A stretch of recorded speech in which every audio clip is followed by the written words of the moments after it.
Точно е тоа дека Европската унија и нејзините политики во голем дел сносат одговорност за она што се случува со бегалците, не само во Македонија, туку во цела Европа при нивниот транзит.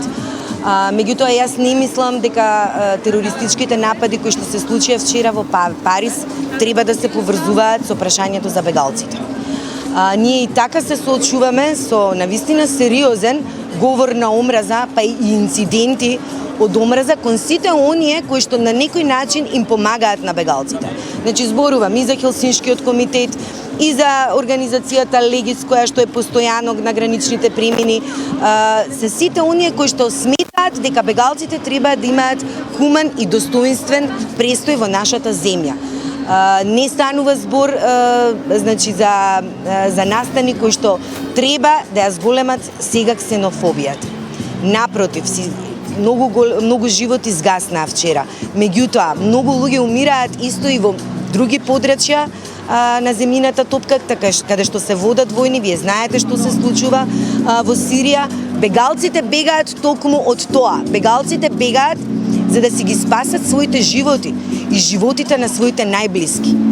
Она што се случи вчера во Париз беше грозоморно, но уште еднаш треба да биде потсетување што може да доведе до омразата. Не постои оправдување за посегање по нечи живот. Денешниот марш е пред се апел за почитување на правото на живот. Кога велиме да се почитува правото на живот на бегалците, ние тоа го велиме и за сите луѓе на земјината топка. Затоа и имавме едноминутно молчење за сите оние кои што вчера ги изгубија своите животи при терористичките напади во Париз.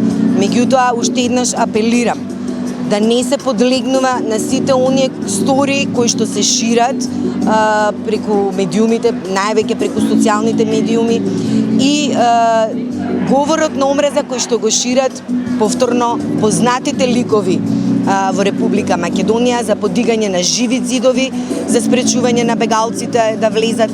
Мислам дека доколку подлегнеме на таквите, да речам, ниски страсти и ако се поведуваме кон тоа што се случи вчера и го поврзуваме со прашањето за бегалците, дека ксенофобијата во голема мера ќе се зголеми, со тоа и говорот на омраза и можните инциденти или кривични дела од омраза.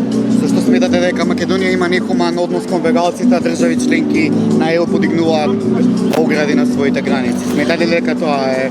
Јас на почеток потенцирав дека јас Република Македонија, критикувајќи ја критикувам и Европската унија со своите политики, бидејќи не сите земји членки на Европската унија заземаа ист став по однос на ова прашање.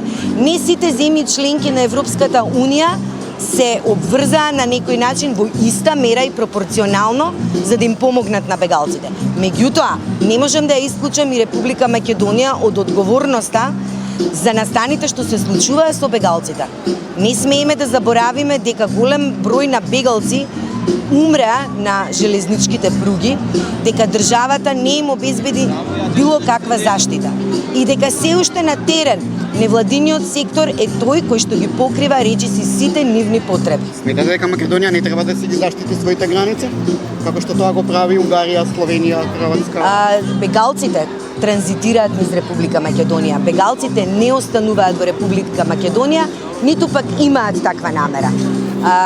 Хелсиншкиот комитет има своја екипа која што работи на двата гранични премини, и на Табановце и на во Гевгелија, значи граничниот премин со Грција. Ниту еден од бегалците немаше намера, ниту покажа било каков интерес да остане во Република Македонија. И повторно ќе нагласам, храната, облеката и сето тоа што им се обезбедува на бегалците, сето тоа доаѓа од страна на организациите, хуманитарните организации, кои што сакаат да им помогнат и од невладиниот сектор.